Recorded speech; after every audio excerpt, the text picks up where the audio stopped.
Right now I've got a big research project that's taking up about half or a little bit more of my time.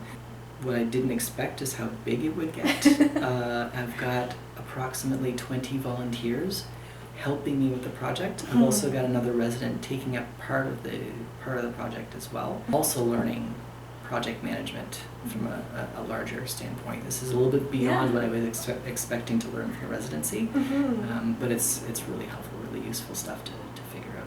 There's also some other research responsibilities with the department that are unique to the research residency. So we've got a research club, we've got social media contributions.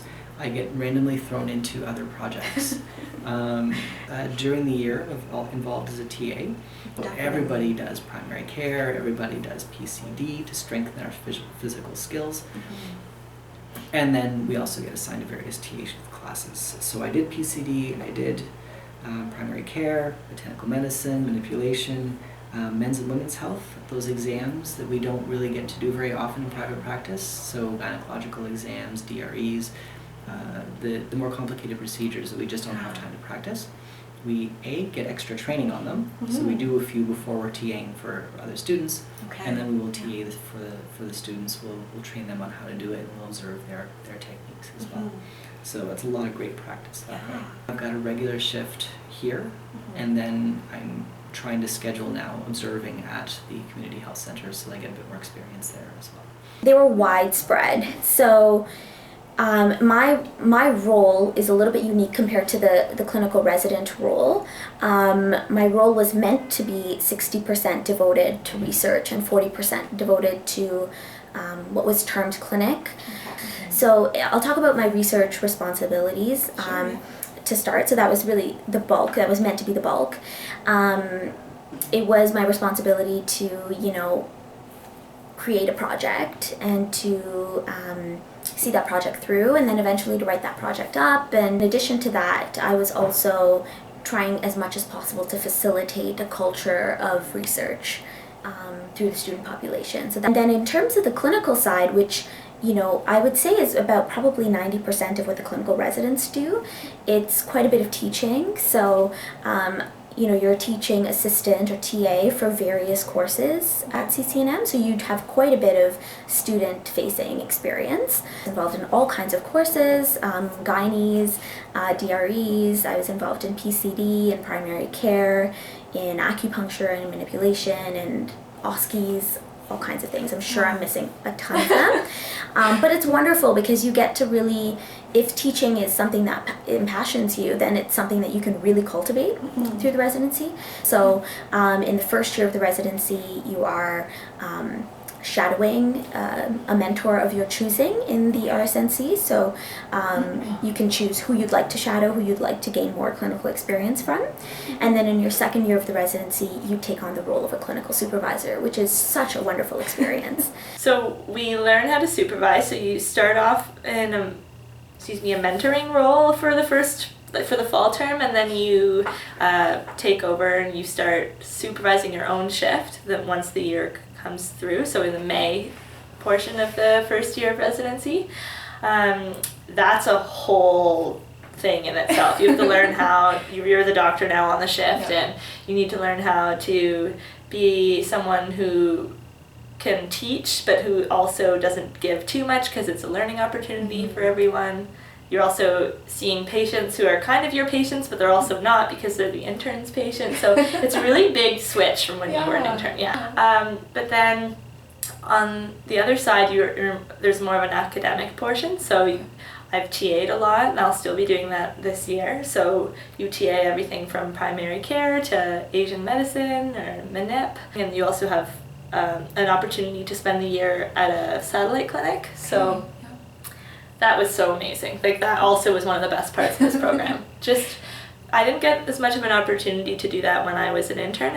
I didn't have a satellite, so going there and just seeing how that type of clinic is run, and being able to just practice supervising right away with another supervisor at that clinic was just really fun, and it felt safe because you weren't all by yourself. Academic responsibilities, clinical responsibilities. I'll speak personally. In my first year, I I was involved in quite a number of courses. I think one of my most frequent courses was Asian medicine. Got involved in that quite a bit. The second years and third years I think I was in, don't remember at this point. But the academic work is definitely there, so the responsibilities include preparing for the session or learning or remembering things, touching up, brushing up. So like I said, because you're in a teaching role now, you kind of have to know stuff so that you're able to be approached. I feel on a personal note, I think, apart from the residency itself and what it was asking for, my responsibility to myself was making sure that I was still approachable in a way, even though I was in that supervisory role. Approachable in a way where I didn't see myself as the be-all and end-all. I could still say, oh, I don't know this right now, I can look into it, and just bring a little bit more humanity to the equation. So I think that's a responsibility that I brought to myself, because I feel sometimes when we go into positions, the stress of the situation can make you feel like you have to know everything, and that's not realistic and it's not kind to yourself. And so I try to remember that as much as I went into a situation, yes, I'm supposed to be an expert in this area or learning to be an expert in a specific area. However, I am still human and I can still defer to answering that question later when I know more information, or challenging students in a way where it helps them come to that answer or stuff themselves. Clinically, responsibilities there were, I think, similar, but just now you're dealing with patients and you're dealing with students, so prepared for the shift, being prepared to know what the case is all about, being prepared to interact and to discuss things, and then kind of just think outside the ball. Think outside the box, not the ball. I'm funny. Think outside the box a little bit there, and kind of just, again, challenge, but help and direct and mediate and facilitate learning in that respect. So I feel that's what I think of when you ask what responsibilities. Do a little bit of everything, to be honest. We TA, we help with some lectures. We may be a guest lecturer in certain courses if we have an interest in that. We do supervision of interns in the clinic. We do research projects. We do all sorts of admin stuff. Yeah, we're sort of we have our finger in numerous pies in the clinic, or in the school, in the college, both in the RSNC and in the college itself. So we're sort of spread out everywhere. So I'd say the main thing was definitely teaching. So I was essentially teaching assistant for a number of different academic courses. There was a large component for me as a research resident to a large portion of my time was also, we'll say, separated specifically for research. So that consisted of looking at trials and sharing information with colleagues, as well as working on specific projects. So I worked on, one of my major projects was looking at the naturopathic care of type 2 diabetes. So I did that during my residency. And then there was also a chunk allocated to continuing education, and there's a chunk allocated to private practice. So it's sort of like a little bit of everything. The bulk certainly would be the teaching and the research components. So in your first year, it's a little bit more academic. So the bulk of what you're doing in first year is related to TAing. So you're helping to deliver content for different courses. And it ranges, it can be primary care, it can be Asian med, acupuncture, anything, right? So you're really kind of pulled in strongly in the academic aspect of it. In your second year, you're doing a little bit more clinical work, and so then you're supervising in the clinic, you're supervising a group of interns, and you're also supervising in a satellite clinic, and you start that actually in your first year.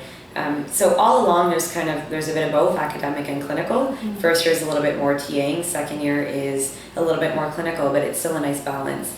You also have a research component, and that the wonderful thing about that is you sort of have the freedom to decide where you want to go with it and what you want to do.